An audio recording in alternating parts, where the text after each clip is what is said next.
นะโมตัสสะภะคะวะโตอะระหะโตสัมมาสัมพุทธัสสะนะโมตัสสะภะคะวะโตอะระหะโตสัมมาสัมพุทธัสสะนะโมตัสสะภะคะวะโตอะระหะโตสัมมาสัมพุทธัสสะพุทธังธัมมังสังฆังคุณุตรังอุปัชฌายังนัมมัสสามิ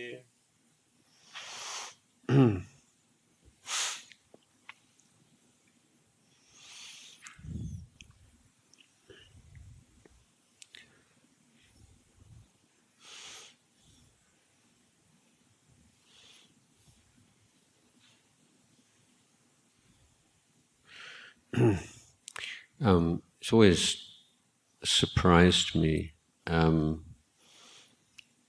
how readily people who have never even considered the question of the nature of reality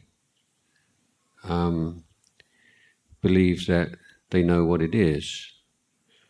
So people say, oh, you can meditate and make your mind peaceful and be mindful and so on, but could you survive in the real world?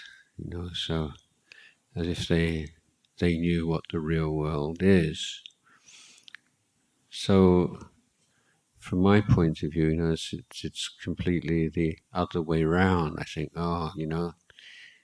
he or she can make lots of money and be successful in the crazy world around us, but I don't know whether they could survive in the real world, which is the world that you encounter when you sit down and close your eyes and have to be with yourself.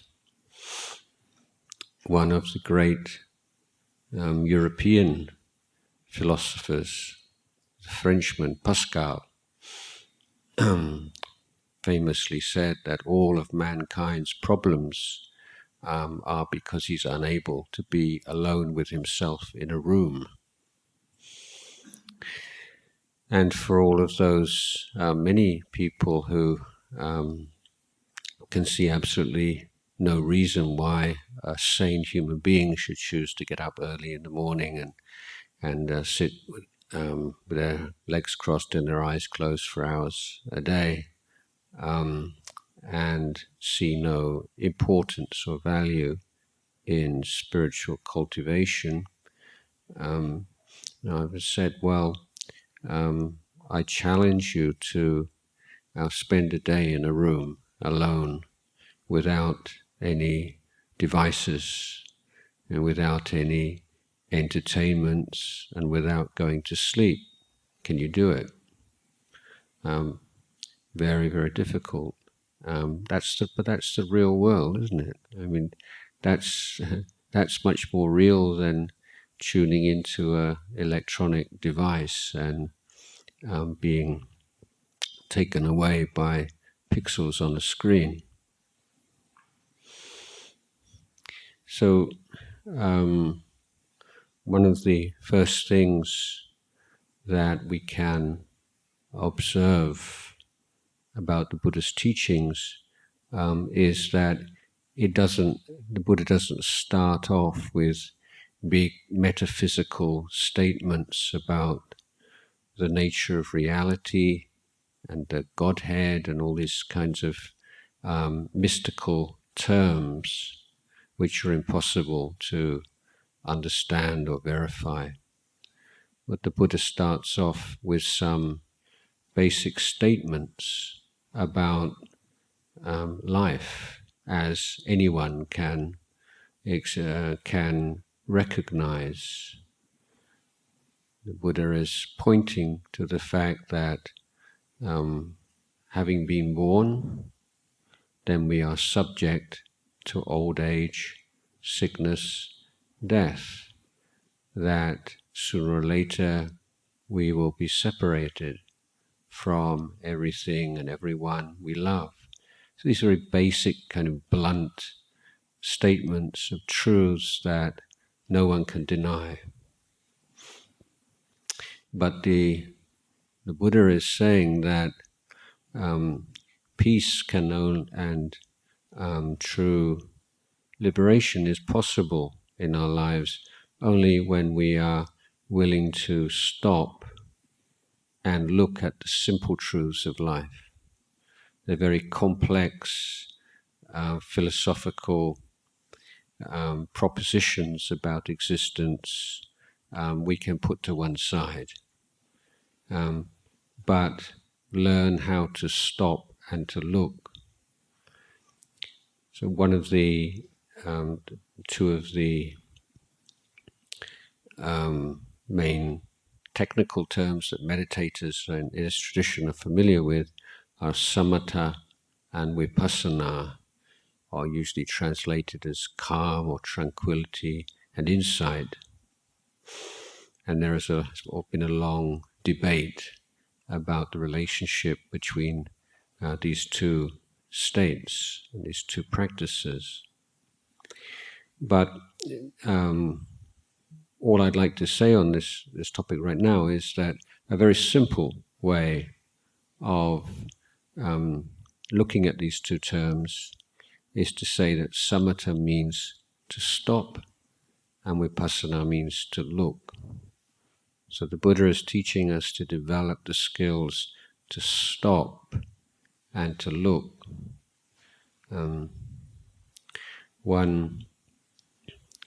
One great Zen master once divided people into two groups.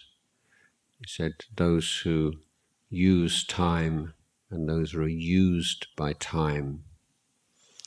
And in the modern day, the number of people who are used by time has greatly increased. And many people have made a trade-off, and they've bought material wealth at the expense of time. So now people are time poor and materially wealthy. And the willingness and the interest in stopping and taking stock and looking at what's what is sorely lacking from our society these days. This is why it's so stressed out and so superficial, because we've all had that experience of just suddenly stopping and saying, "What am I doing? How did I get here?" That's like a waking up, a small awakening in our lives. And when I was a school student, one of my favorite poets was an American, a contemporary of Jack Kerouac, called Gary Snyder. And he appears in Jack Kerouac's books under the name Jaffe Ryder. Anyway, Gary Snyder wrote a memorable poem about hitchhiking up the Pacific Highway and being picked up by a truck carrying alfalfa, some like food for horses. And he's chatting with the driver of this truck, and the driver of the truck said, "I started driving this truck up this road when I was 18 years old, and I made a vow to myself that I wouldn't spend the rest of my life doing this. And that's exactly what I've gone and done." So I read this when I was like 16 or something, And it had a great effect on me. And I thought, whatever I do in my life, I don't want to be like this truck driver that suddenly realizes in the age of 40 or 50 that he's been doing exactly the thing that he thought he would just be doing for a short period of time. And, and so that that willingness to stop and to look and to question. We had this whole session talking earlier about the importance of questioning and choosing the right questions and the useful questions to ask, and then persevering with those questions even if it's difficult and uncomfortable. But meditation is one of the roles that it fulfills is it enables us to develop the tools to stop, and not just to stop to switch off, but to stop to switch on, or to illuminate the nature of things. So the Buddha is telling us that in a study of humanity, the nature of human nature, then we are the very best guinea pig, and the laws and the patterns and the processes that we can identify within our own minds, these are common to all human beings. So they may differ in the details, but overall it's the very same thing. So we could say that the kinds of stimuli that encourage feelings of greed in a city dweller in Bangkok in the 21st century would be somewhat different to those which stimulate the same feeling of greed 2,500 years ago in the countryside of northeastern India. But at the same time, we could say that whatever the particular stimulus might have been, it was, in the realm of the senses, of the sound, forms, sounds, odors, tastes, bodily sensations, thoughts, so on. And when we stop, then, and we look, and we see things in a different way. So for the worldly mind, then the adventure and experience, where we can go to this country and that country and have this experience and that experience, and people become very envious of that kind of life. But if we look at it more closely, that no matter what country, what place in the world that you might go, no matter how exotic and marvelous, or even if you were to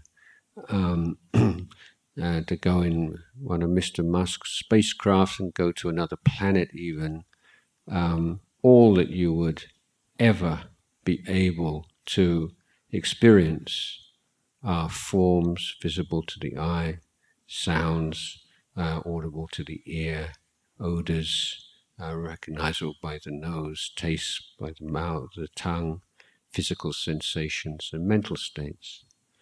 So from seeing an incredibly wide and varied and rich field of experience, looked at it another way, it's really quite restricted and narrow. It's just that much. When you see that whatever you can see, it's a form. It's just a form. It's just a sound. It's just an odor. So that doesn't take away the enjoyment of life and make the whole world of sensory experience this kind of featureless, boring kind of desert. But it gives a new context to it. It's like difference between, if I could give an analogy, the difference between the meditative awareness adds to life. It's like the third dimension. So the worldly view is like two-dimensional art, if you like, and the experience brought about through training of the mind adds a third dimension, a depth and a perspective to experience. And we begin to have some kind of principle in prioritizing our goals in life. So often when we see what can sometimes be huge differences or even conflicts between people, when we look more closely, it's often not such a huge gulf as immediately appears. What I mean by that is that if Mr. A is pursuing this path and Mr. B is pursuing that path, and those paths are very different, they think, well, they're in a completely different world of experience and values. But it may be that Mr. A actually respects the path of Mr. B, but if he had to make a choice between the two, he chooses the one that he's following. And similarly, the other person doesn't completely reject the other path. It's just that he's put it lower down on his list of priorities. And I think this is an important way of seeing beyond immediate conflicts of values. That because someone is not following the same path as you doesn't mean that they reject it altogether. It's just that they're not giving it the same importance. It's not central to their life. But usually this prioritization goes according to instinct or prejudice or just following the stream of what's happening around us. In meditation, we're starting to look more closely. So, meditation, we're giving the mind a job, giving the mind a task, which runs counter to the usual way we use our minds.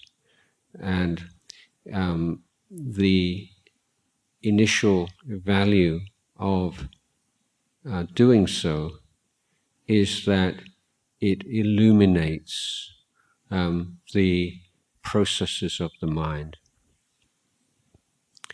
Is to say that in a traditional analogy, it's as if we're just flowing along with the stream of our life. And if we're flowing along with the stream of our life and we can't see the banks on either side of the stream, it's very difficult to gauge how fast we're moving, where we're going. But if you turn your vessel around and start to move against the stream, then you're immediately aware of the nature of that stream, how strong it is, and you get all kinds of new information that you would not have access to if you were merely laying back and following the stream. So the analogy is here, giving the mind a simple object to focus upon is like going against the stream. And all the mental reactions to that effort are the information that arises about the nature of the stream. So many people, when they begin to meditate, say, I've actually become less peaceful than before I meditated. And it can seem like that because formerly you weren't aware of just what a mess your mind was, how full of junk your mind is. But when you stop following it, go against it, it becomes painfully obvious. So the early stages of meditation, are very much taken up with this exposing the nature of the mind, exposing the nature of defilement, understanding what that word defilement means, not as a concept, but as an experience, and learning basic life skills. I've spoken a few times already about this life skill of being able to put forth relaxed effort.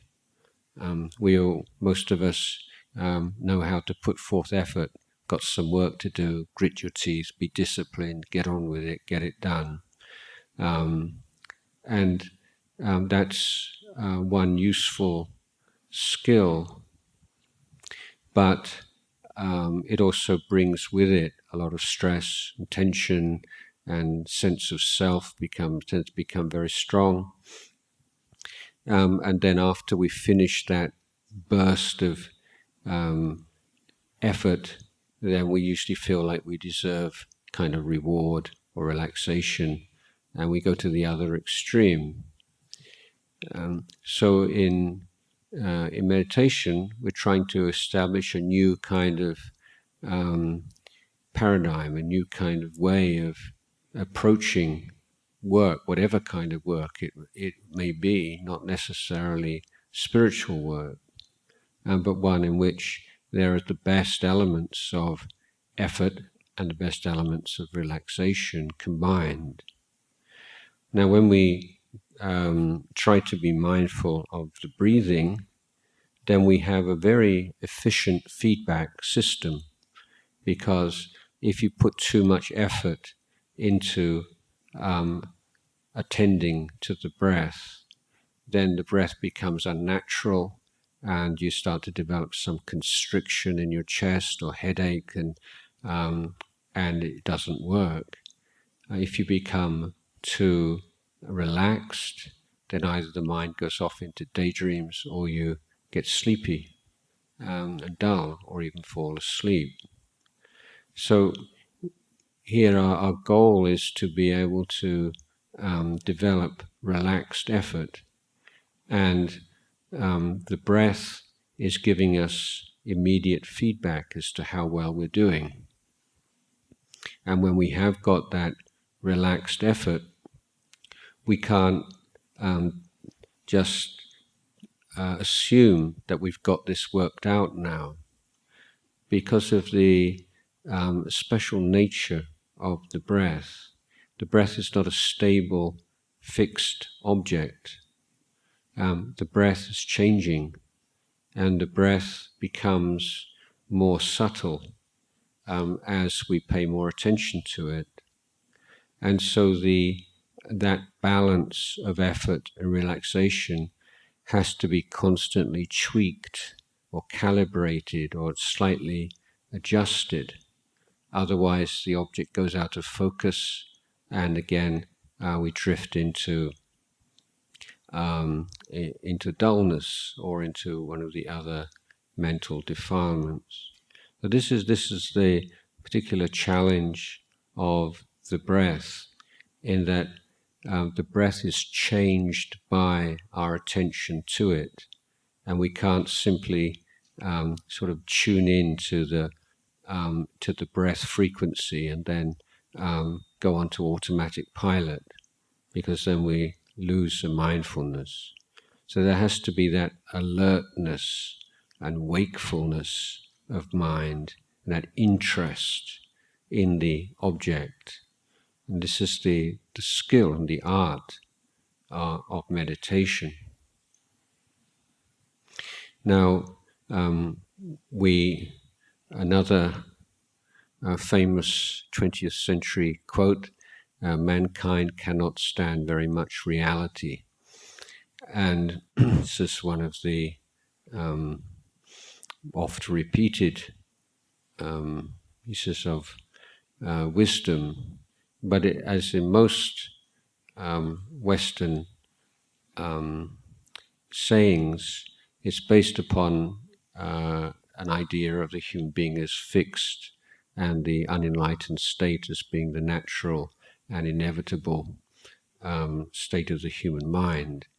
So with a lot of these phrases, the Buddhist says, yes, that's true for someone who's never trained their mind, but not for someone who has. So yes, the unenlightened mind, the untrained mind, finds it very difficult to bear with reality for very long at all. It doesn't have the tools and the resources and the strength, fortitude to do that.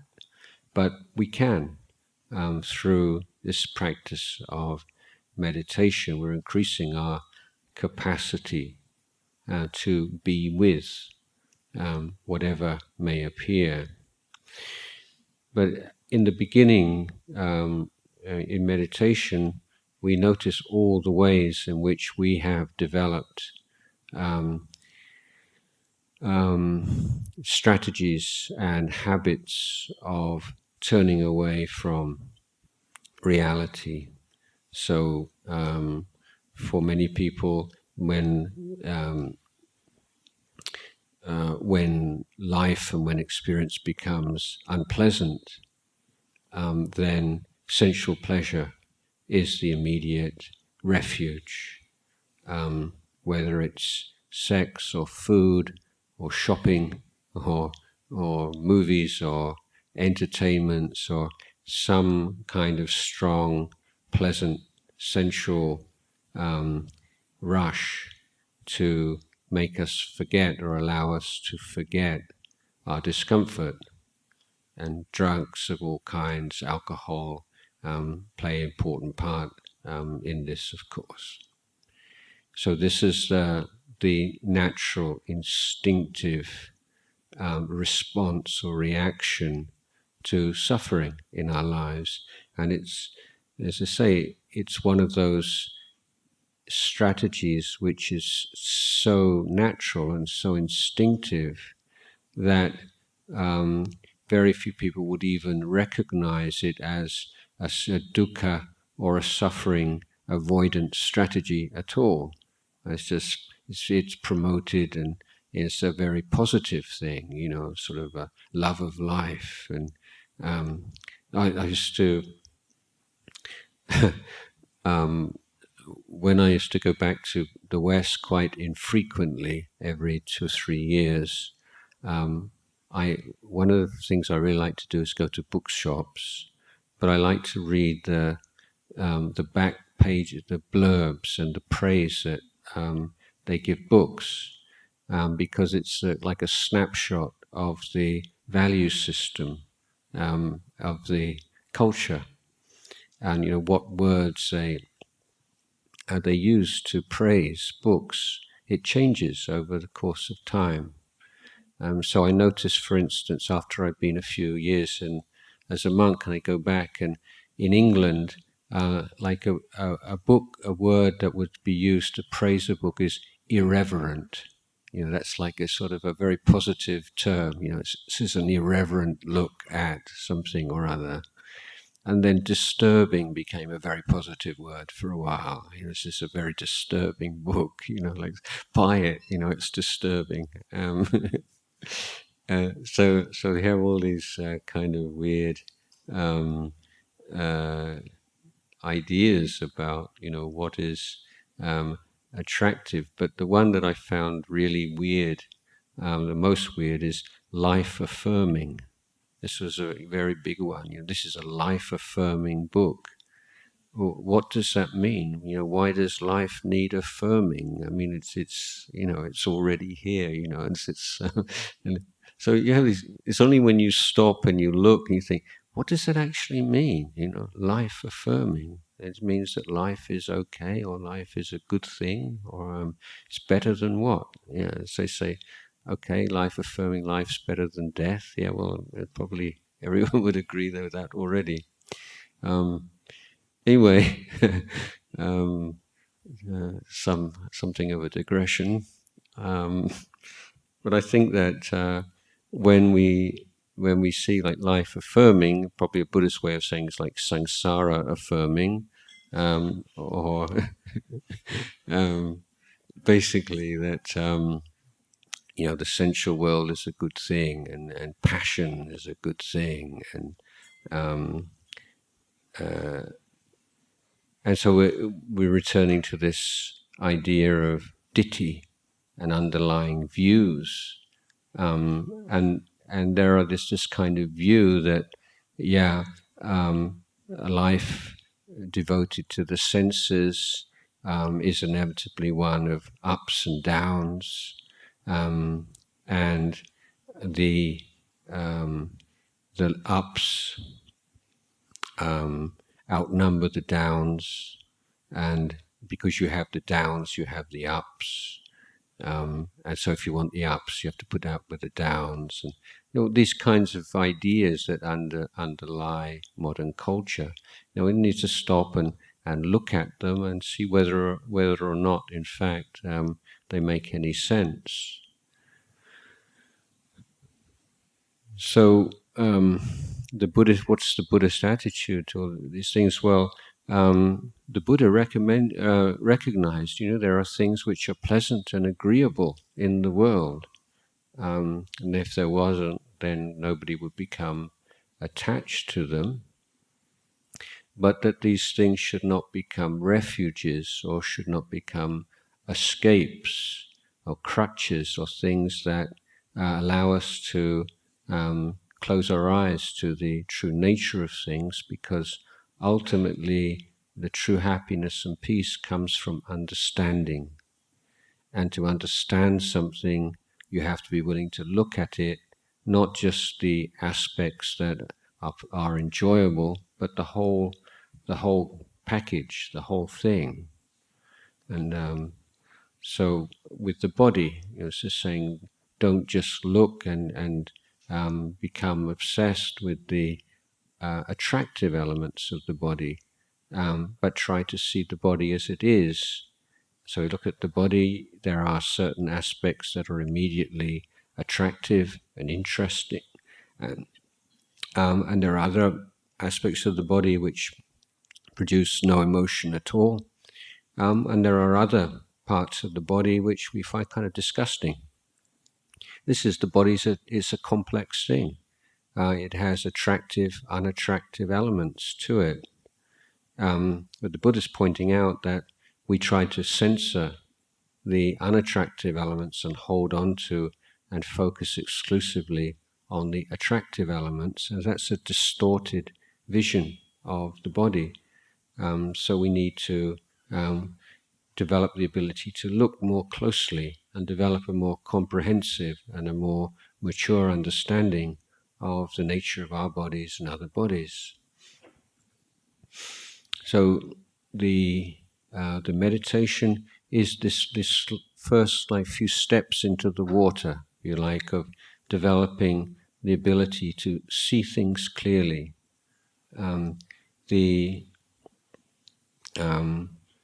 The value of samadhi, the Buddha said, and the reason why we develop this inner stability of mind is the stable, clear mind is capable of seeing things as they are.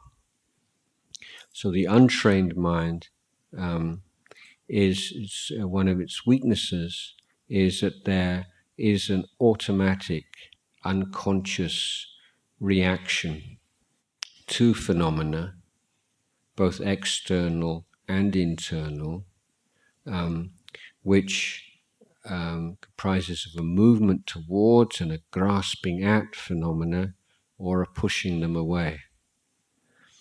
And that instinctive movement, grasping at and pushing away, is what prevents us from seeing things clearly. So the mind which has been stabilized by meditation is at least temporarily freed of that instinctive reaction and is able to see things clearly, to see what's what.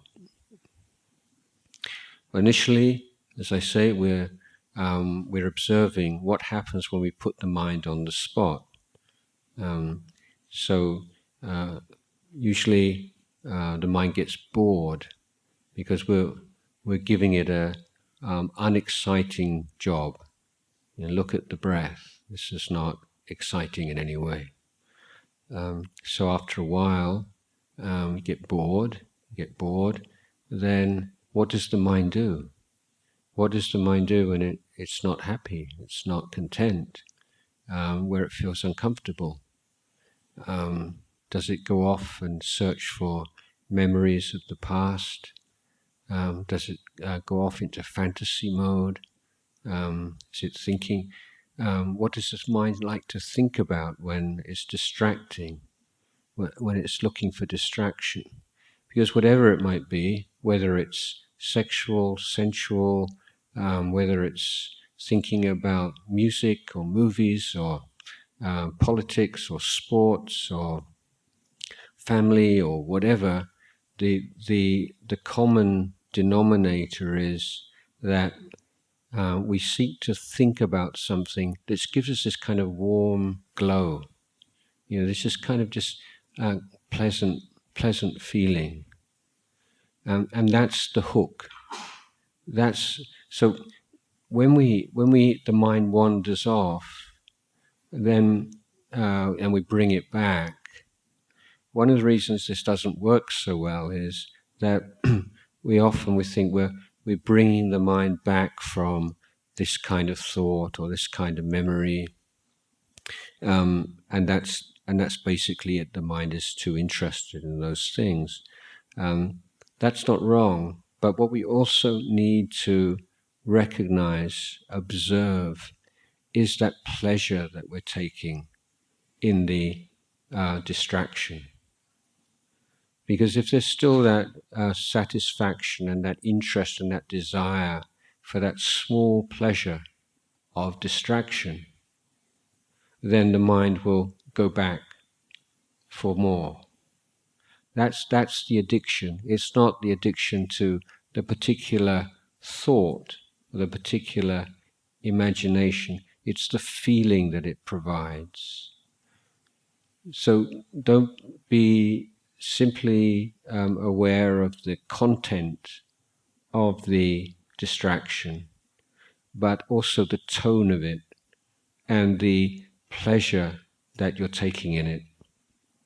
So one of the key teachings the Buddha said is to realize the highest happiness, we have to be willing, courageous enough to let go of the small pleasures. So it's not that we don't need or we can do without pleasure or happiness in life, but it's this prioritization. Realize this level of pleasure that comes from distraction is very superficial and it doesn't go anywhere. It's just that much. But the joy and the bliss and the inner well-being that starts to develop from a mind that can let go of small pleasures is so marvelous. There's just no comparison at all. But if you have to, be willing to make that initial jump, to say, well, yeah, I don't know what that's like. That inner bliss and happiness, and I'm afraid if I let go of this pleasure, maybe just a small pleasure for sure, but it's better than no pleasure at all. This is the fear in the mind that we get caught in the middle ground, and not the middle way, but the middle ground. You've given up those things that give you some measure of contentment and pleasure in life, and yet haven't reached anything any better. So that's when you need the faith and the patience to push on. So for some people, the reaction and the tendency is to dwell in negativity, and the whole process, this whole impersonal process of negativity, is revealed so clearly through meditation. So if it's, it can be quite a strong memory of something somebody did or said that upset you in the past, and suddenly it's there in your mind, and it's just completely all absorbing. And but often it manifests as this petty kind of irritation. It might be irritation with yourself that you can't meditate in the way that you want it to.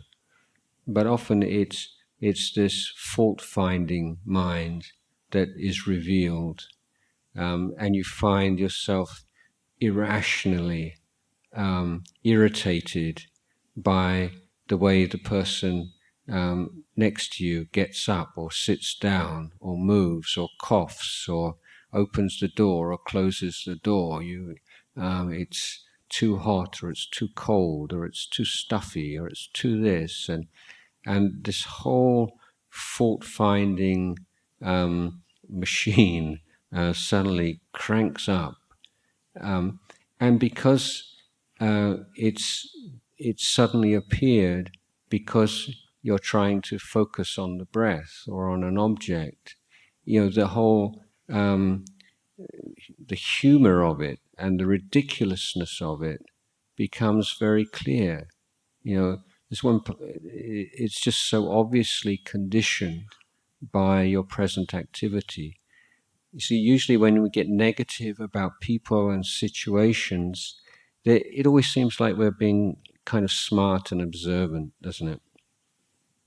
And the cynic, always believes that he or she is smarter and more honest than everyone else. Yeah, they may be off in this kind of fantasy world, but I'm willing to see the harsh truth, that everybody is really just out for what they can get, and this, so, taking the darkest possible view of everything, and then boasting that you're being more honest than everyone else. So when we get negative, when we can really feel that we're being smart. But this is what the value of when you meditate, you see, yeah, where's all this negativity come from? It's simply because I'm giving the mind a task and it finds it difficult and it's reacting to it. So we talked a little bit about sleepiness and dullness of mind, and how that can also be a way of escape.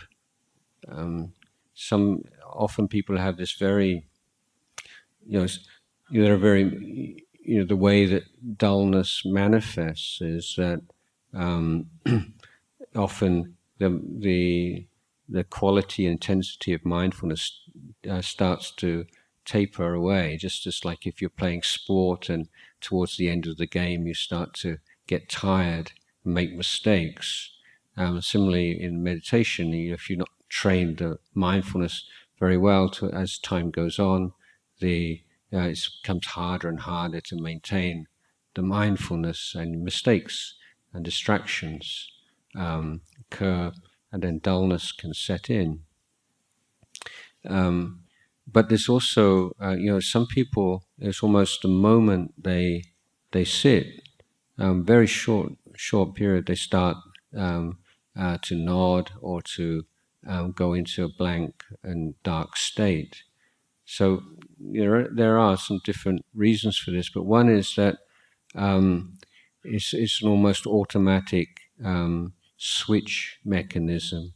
When people are having to look at something which they find uncomfortable, or confronted with their own difficulties or vices, and then they just turn off the switch. And perhaps this is more, I think I can probably say, more common with men than women, so I don't want to talk about it. It's like Stonewall, Stonewall method of dealing with conflict.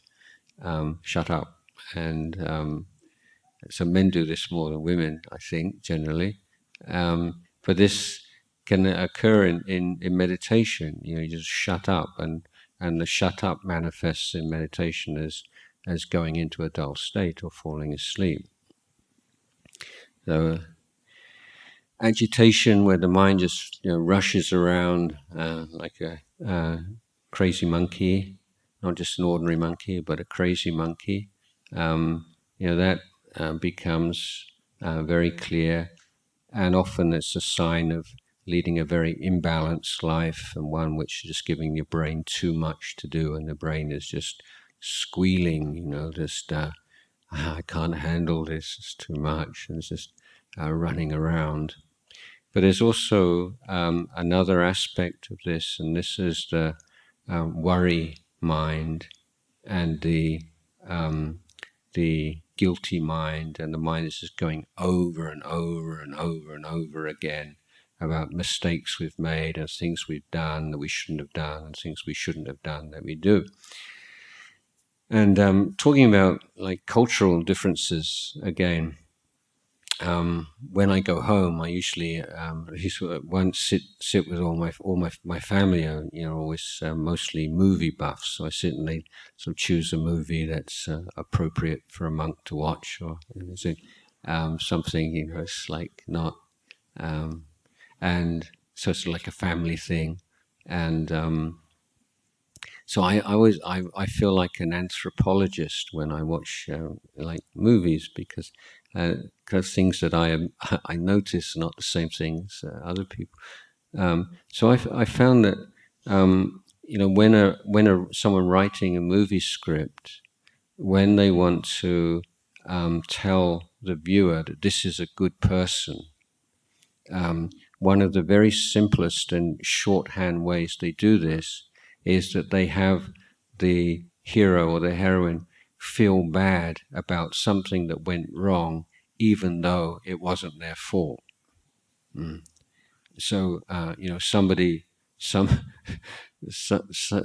just like agonizing over the death of something, or some bad thing happened, and somebody says, well, it wasn't your fault, you didn't intend to do that, which is a very Buddhist reflection, you see. And I think, well, that's really smart, yes, given.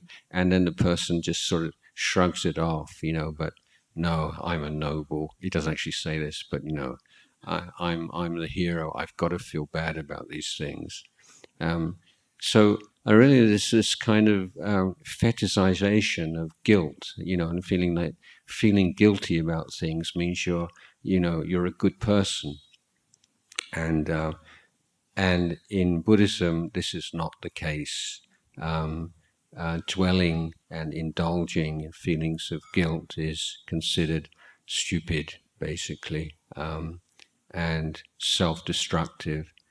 And I think the idea often is if something unpleasant or unfortunate occurs, then often people want to punish themselves, and they feel that that if you don't feel bad about something that you had some part to play in, then you're getting away for free, and that you deserve to be punished. So people just hold on to things because they feel that they're being noble, and that they're punishing themselves for something bad that they did, and going round and round and round and round in their heads. So I don't think this is a good idea, neither did the Buddha. So not allowing the mind just to just go round and round in circles about things that occurred in the past. So the sense of shame and the sense of guilt are two different things. Shame is a virtue. Guilt is a defilement. And the difference being, shame is a recognition of an action as being foolish or mistaken or wrong or bad. And guilt is the perception, I am a bad person. So shame is not revolving around a sense of self and feeding the sense of self. It's a recognition something was, owning up, being honest and saying, yeah, that was wrong, that was foolish, and I've got to do my best to prevent that happening again in the future. But guilt is, I did a bad thing, I shouldn't have done a bad thing, I should have been a better person than I was, I should have been wiser and kinder, and so many things I should have been and I wasn't, and it's so bad and I can't do anything about it now, and I'm burdened with this for the rest of my life, and it's so miserable. So that's the kind of destructive thinking that can arise and be illuminated by meditation. The last one is like skeptical doubt, which doesn't mean doubt is all right. Doubt's a good thing, if you don't, if you recognize that there are things that you don't know that you need to know, you doubt about it, and you find out. That's nothing wrong with that at all. But if you need to have some cast iron guarantees before you do anything, I have to know 100% that this is right for me before I'm going to put effort into it. I'm going to risk myself, or I'm going to expose myself in any way. I need to know beforehand, is this or maybe something else? That kind of crippling kind of doubt is a hindrance to meditation and practice, and again something that is exposed by practice. So in summary, the main point I've been trying to make in this talk is that when we meditate, there are problems, there are defilements, there are desires and aversions and sleepiness and dullness and agitation, and that's not that doesn't mean that you're not doing it right, or there's something wrong with you, or you should be better than this, or should be able to deal with this. The meditation is designed to produce this effect, because it's only through studying and learning and seeing these things that we develop the ability to protect our mind against them and to let go of them, and to cultivate the antidotes to them.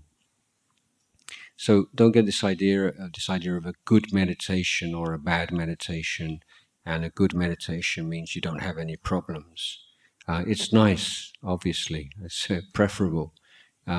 But in terms of the work, which will have long-lasting effects, and be of great value to you in your life, then a lot of that best work is done where you have challenges, where there's agitation in the mind, there's dullness, there are sensual desires, there are aversions, and dealing with these things is one of the key advantages and benefits of this practice of meditation. So this is the evening talk I'd like to offer you this evening.